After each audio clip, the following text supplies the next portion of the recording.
ใครลูกไอ้จงพ่อลูกนี่เฮ็ดแล้วบาดนี่ไปทางกลับขึ้นมาเลยโว้ยถ้าตัวเราไปขี่ลงมาแล้วสิมาน้องวินโอ้ยถ้าตัวเราน้องวินเนาะไอ้ปลาลุงไงเนาะส้มอันว่าซาเล้งได้ฮึบปัดย่างจักป่านนี้ปลาลุงเอ้ยเนาะจักตัดหญ้าเมื่อวานนี่แม่น้องนิ้วเอามาเนาะมือก่อนน่ะมือไปซ่อมมือนั่นก็เบิด100,000ปลายเกือบ200,000ปลาลุงไงเนาะมาตัดอีกมื้อนี้ไปอีกตัดได้สอบหนึ่งนิดบ่ได้อีกล่าสุดไปให้เปิดแปลงอีกมื้อนี้อีกปลาลุงไงเนาะมาตัดยังบ่ฮอดมื้อเลยมื้อเนาะพอเนาะแปลงอันมาบางช่วงอันพาน้องวินเนอร์เป็นไปกวดปลาลุงไงเนาะมารายการแมงนิ้วมาตัดเมื่อกี้นี่โมได้บาทมิดสมอยเก่าเสียเงินไป290,000แม่นบ่ได้อีกปลาลุงเอ้ยเนาะก็เลยได้เอาไปให้เพิ่นเบิ่งอีกก่อนพี่น้องเอ้ยจำซื้อใหม่แล้วนี่เนาะแปลงมานี่แปลงซาเล้งหาก็แล้วเมื่อกี้นี่ปลาลุงเลยให้สร้างเพิ่นมาแปลงฮอดเรือนเลยอึ๊บอึ๊บวิ่งก่อนนะลูกอึ๊บอึ๊บอึ๊บไปเอาเนาะสบายดีเด้อพี่น้องเอ้ยสบายดีและสวัสดีปลาลุงเอฟซีทุกคนมีแต่แนวแปลงปลาลุงเนาะมีแต่แนวเพอึ๊บอึ๊บมาได้อึ๊บอึ๊บฮะ มาได้นะผม ไปก่อนนะมาอะไรอยู่เออโบเลยไปเอาจักไปให้เพิ่นเบิ่งก่อนปลาลุงเนาะว้ายแปลงมายังบ่ทันได้เฮ็ดหยังอยู่อึ๊บอึ๊บก่อนนะลูกเด้อมินเนอร์อุ้ยระวังเด้อเด้อ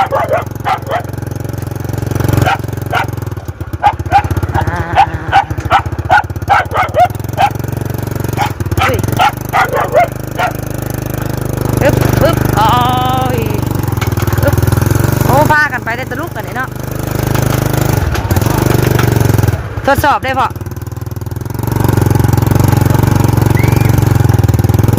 ถ้าเด็กขึ้นเทิงพี่ถ้าเด็กขึ้นเทิงพี่อึ๊บโอ้ยค่ะ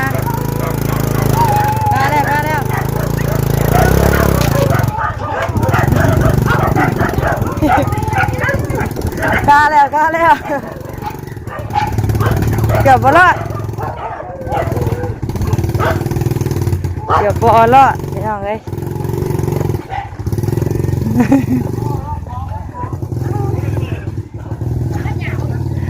แม่งเกิดแล้วเนี่ย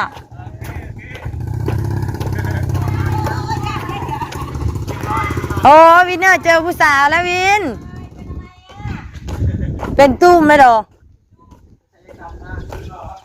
เป็นตุ้มเป็นนั่นเพื่อเราเป็นโรคผิวหนังไปกวดนะสบายดีไปใช่ดู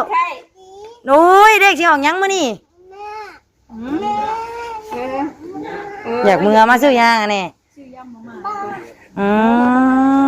อย่างว่าคือสบายดีกันจับเดืออยู่นี่อยากถามเด็กก็โอ้โหมาถามแล้วสัญญามาถามแล้วยังมาถามแล้วว่าผู้ชายหอมกูวางหอมมาได้3 ปีเลยนี่เนาะว่าเนาะมืออื่นมาว่ามือ13มือเป่าเค้กบ่ เนาะมืออื่นมือเนาะมือนี่ที่10เด้3 ปีแล้วว่านี่นะว่านะเป็นสาวแล้วจะซื้อยังลูกมาซื้อยังนี่ชื่อยำมากกับชื่อไข่ซื้อค่ะซื้อจ๋าอยากยำซื้อหรอสั่งไปเลยลงมาเมื่อไหร่ว่านนี่คืนนี่อันให้เพิ่นพาลูกไปกวดก็เลยลงมาเป็นอันนี้ตุ้มอันนี้นะเป็นยังชุกใจบ่เป็นโรคผิวหนังบอกมันโรคผิวหนังสิเจ้าไว้เด้อโดยเดี๋ยวเต้นไปได้หรอเต้นไปแล้วมือลำตีนะใช่เพื่อนมันเป็นงานมันเกือบเช้าหนึ่งวันขโมยไปได้ติดเก๋เมื่อไรมันเกิดนะลูกมีเค้กบ่เ โอ้ว้าวน้ำอีกว้าวน้ำอีกพ่อมาแล้วพ่อนะ มาแรง จัดตีเราอ่ะเนาะพ่อน้ำอีกเด้อ ข้างก็ไม่ไหวเลย บ่ไว้จังไดก็ไปพ่อปู่ท่านได้ไปนี่ว้าวโลดก็สิว้าวนะคันมาบ่มีเค้กเลยแม่นบ่ได้ไปให้ปู่ไปเบี้ยบอกมาเลยตัดสินใจเลยมื้อนี้นะ วันที่เท่าไรก็ 12 บอกอยู่ที่เท่าไหร่วันที่อายเลยอายว้าววินนี่วินเนี่ย วันที่10นี่วะ โอ้วินเนอร์อายแล้วเห็นผู้สาวตอนอันว่าเบิดรอใช่ไหมนะวินจะซื้อยำบ่ลูกซื้อยำน่ะ อยากกินยำมาม่าผม แม่นก็ใส่เผ็ดบ่นี่ เผ็ดนิดหน่อย กินเผ็ดได้วินนั่นกินมักพริกก็บ่ได้ ใส่อยู่ปัญญา บ่ได้บ่กิน แปลงรถบ่ แปลงรถเพิ่นไปแปลงให้ยี่นี่มาสร้างเลยนะยันว่าทดสอบเพิ่นน่ะพ่อเพิ่นน่ะ หมุนเลยดิ หมุนเลยเดี๋ยวผมก็ลุยเลยนะบ่าวนะไปไปกันเลยบ่าวนะเนาะมีเนาะนะบายดีไปลุงนะลูกบายดีโอ้เป็นยังนี่ไปใช่นี่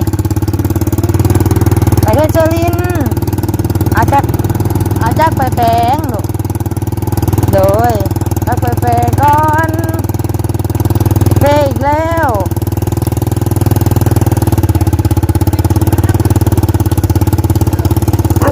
โอ้เด็ดป่ะเด็ด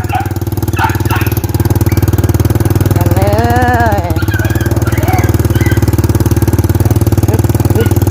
ฮึบ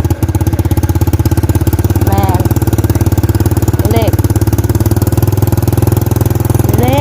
เนาะ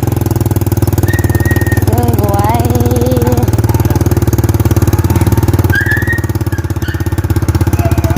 เอาไปอีกแล้วเนี่ยไปอีกแล้วเอาไปให้วาเวียดอีกแล้วเอาไปอีกแล้วโอ้โหไปหาหมออีกแล้วเดี๋ยวเอาไปได้เข้าโรงพยาบาลไปลุงเลยเนาะเมื่อใดก็ได้กระเบงซะเล็กฮะน่ะทักจุบบอกอุ้ยทักจุบอีกแล้วจุบอีกแล้วเอามาอีกแล้วฮะเอาเพิ่นบอกว่ามันเป็นน้ำยางบาดนี่ ติดใจอยู่บ่ บอกติดตัดอยู่ดีๆแล้วก็น้อยหนึงติดน้อยหนึงนะประมาณได้บ่หานาที ตัดได้ประมาณบ่ฮอดกระสอบหนึง น้อยหนึงนะบ่เบิดฮอดเบิ่งสาดหนึงครับ ได้ มันก็รับเองด้วยได้เอ้ยน้ำมันเฮีย เฮ็ดได้เจียวชิ้วใหม่ โอ้โหซื้อใหม่ ซื้อใหม่ต้องสมรถนะ ซื้อใหม่แต่นะ ซื้อใหม่ต้องสมรถเฮาเด้อ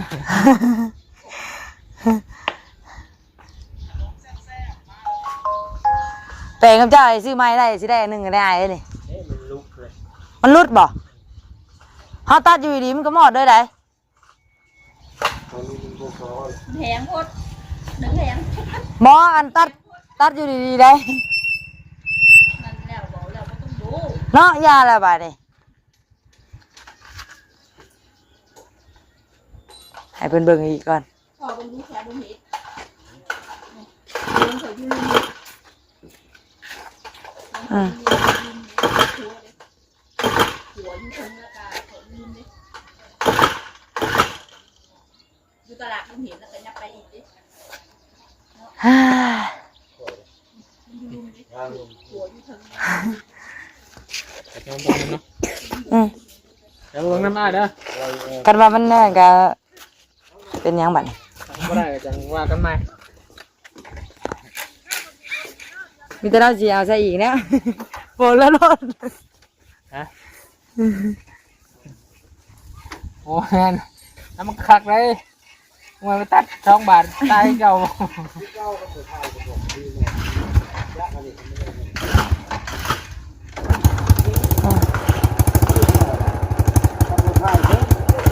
เอาเมื่อตัดหญ้ายังบ่ได้ฮอดนั่นสาดหนึงได้พอหมอดเองละ เออเราไปเนาะเหนื่อยใจเลยบัดสิ 4-5แสนอะไรบ่รู้เลยจากอันน้ำจากอันตัดหญ้าอันเดียวนี่แต่มานั่งถ่ายเพื่อนอันโอ้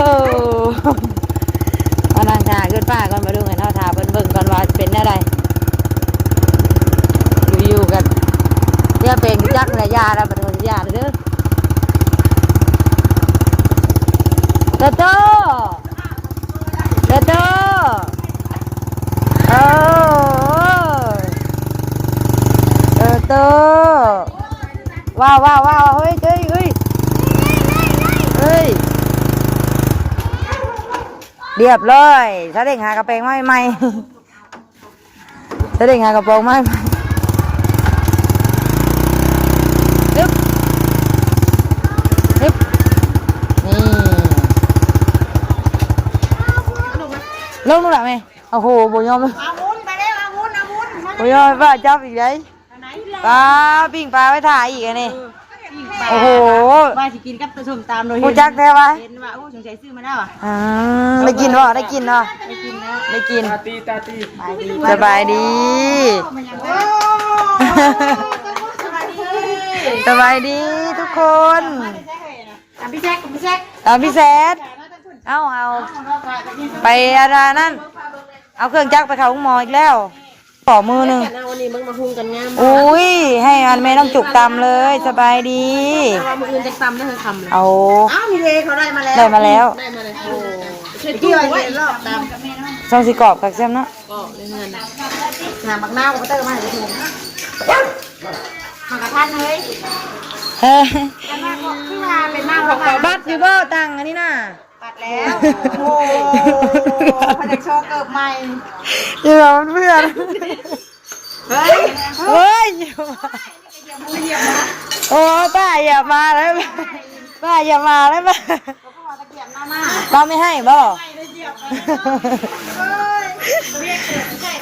ป้าจักไม่เอาไม่ตรงไหนก่อนจังบ่ได้เอาใจหัวละป้าติดราคา เอาแล้วผู้หายมาถึงน่ะ ใส่มาเลยป้า ลืมตัวมาเองบาดเจ็บ อืม เฮ้ย ลืมแล้วลืมตัวโอ้โหนั่งถ่ายเราเนาะไอ้เนาะสงสัยได้กิน ได้กินแล้วอ่ะพี่ว่าสิลอกตามซื้อเพิ่นกินอ่ะพี่มาเพิ่นบอกเลยนะผมใช้เพิ่นจัก จากว่าเราต้องซื้อ จักแล้วของป้าไม่ได้ถึงหัวยังไง โอ้ใส่แล้วเถอะ ใจถุงแล้วไปนึงอย่าเราเย็น อันสองอันนี่70สิเมตรอันนี้25อันนี้35วะ ก็ได้หม้อได้ออนทำบ่ได้เพิ่นลางาน2 ทุ่มมื้อนี้เพิ่น อ๋อโอเคเลยอุ้ยเลขออก เป็นยังบ่ได้เฮ็ดกินไป เมื่อเฮ็ดเลยตอนนี้เมื่อเฮ็ดตอนนี้เลยป้าเมื่อเลยตอนนี้พ่อแกะเมื่อเลย สิกินยังเราสิกินยาปิ้งปลาปิ้งนั่นก็สบายนะจ๊ะไป เออให้เราปิ้งปลานะ สิหม้อได้ดูเรียบร้อย ให้ลุงโอ้พิเศษ เรียบร้อยเดี๋ยวดูกลับมากินตามสุดเลยจังมื้อเอาป้าเรายังใส่ถุงนะเอาอยู่เรื่องกินนี่น่ะ เอาซอสราดเลย ขอบกบใจหลายๆแม่นบ่ก็เกียบมา เพิ่นบ่ให้เลยเนี่ยเพิ่นบ่มีเราลืม เอาไว้ขอบใจเด้อแม่น้องนิวเด้อ พ่อแม่ยังสิหานอยู่ยังสิหานอยู่เด้อนี่น่ะ บอกแล้วว่ายังสินั่นอยู่ยังสิว่าขอบใจเด้อ ลูกยำเลยนะไปหับมื้อนี้น่ะนะบ่ลูกไปหับนะไม่รัดบ่มื้อนี้น่ะมันแดดเด้ไม่รัดก็เลยไปหับได้ให้ถักเปียงามแท้หมาดเลยปะหมาดมาเลยทายาอะไรก็ซักพร้อมเข็มนึง ต้นเสื้อได้ผ้าถึงจุกเย็บหาหมอได้ดิที่นี่นะ บ่ แบบเนาะต้นเสื้อเจ็บที่ไหนโอ้ยแต่ บาทนึง จะต้นเสื้อสุดยอดความเจ็บ อันว่าเสร็จแผลแล้วนั่นก็อ๋อ น้ำหนักได้ โอ้โห บ่เป็นบ่ ที่มันได้เด้อ กันว่าสิใช้งานแนวใหม่ สร้างดีสร้างคนดี ด่ามาบอกก็ต้องมาด้วย กินหัวอะไรนะกินไม่เป็นเลยอ่ะ โอ้ยไม่ต้องกิน มีตอนไหมล้างหวา สร้างดีโอ้ยน่ะจุกเช้าแล้วว่าจุก คือหันแท้บัดนี้ โดนยุบไป2เทื่อเลย โอ้เก่งไงเด้อผูกในไอวินกับตัวต่ำอยู่ในผัวข่อยบ่ได้สนอย่างกินอย่างเดียวผัวเขาได้อยากอย่างซื้อนี่นะผัวเขาอยากแล้วอย่างซื้อนี่นะ ป้าก็อยากเท่ากันจะมานัวเลย เงาว่ามานี่ นัวเลยสิมันฝากเรา ก็ซื้อมาสู่หัวเขากิน พวกเราหิวผู้ชายหิว มาปลาลุงน้องกินตำ ป้า อันนี้ได้ปลาลุงง่าย โอ้โหข้าวจี่นี่ไม่ใช่เฮ้ยนี่ เขาจี้นั่นเด้อบในบ้านนั่นเด้บอลซอยแสนดีเลยแต่เราใส่นมนะแต่น้ำไม่ใส่กันเราบ่ดิ้นกิน ๆจะเลยถ่ายดูอะไรเดี๋ยวนี้ไปตามคน มาเด้อเอ้ยป้าเอ้ยไปไงลุกตามเอ้อ มาเลิกแต่ป้าตะเกียบ บอก ต้องมือเลยเฮ้ยวินเลยวิน เอาไปชาปลาลุงเนาะกินสมตำมาเด้อระวังถ่านรอถ่าเครื่องตัดหญ้าปลาลุงเนาะ กระซ่อม เอาเมื่อกี้2,900ไปตัดหญ้าไปได้เขาชอบ ตายไปบอกว่าให้ชอบนึงเด้อครับอ่ะ บ่ได้ครับ เพิ่งนึงดอกเชนเก้า เนาะ ก๊อกเดียวไม่ได้เสีย เราเอาซะยังข้างอยู่ไหนอยู่ไหน เราบอกว่า โอ้ยไปเดี๋ยวมาลุงเอ้ยพวกนี้ลูกหลานเฮ็ดได้ทั้งนั้นไปพบกันคลิปหน้าเด้อพี่น้องเด้อคลิปนี้ลาแล้วสบายดีบาย ก็เป็น